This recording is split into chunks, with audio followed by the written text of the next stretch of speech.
So yan mga ka-rider, itong pinakahuling dahilan kung bakit matakaw yung motor mo sa gasolina is sa riding habit mo mga ka-rider.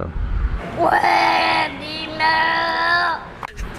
Ito kasi yan bawa rider 150. Kung gusto mong matipid ka, pang trabaho ka lang, gusto mong tipirin yung gasolina mo, chill ride ka lang. Chill ride ka lang. Huwag kang bakbak ng bakbak.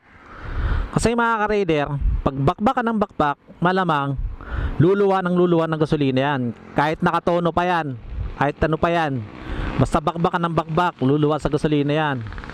So yun sa lahat ng nabanggit ko mga ka-rider na dahilan, ito ang pinaka-useful is yung riding habit mo. Kung bira ka ng bira, racing mode ka lagi, malamang sa alamang ubos ka agad ang gasolina mo. Rider 150 man yan, kahit anong motor yan. Pag bira ka ng bira, ubos ka agad ng gasolina mo. Kung gusto mong magtipid talaga, chill ride ka lang lagi. Yan mga ka-rider.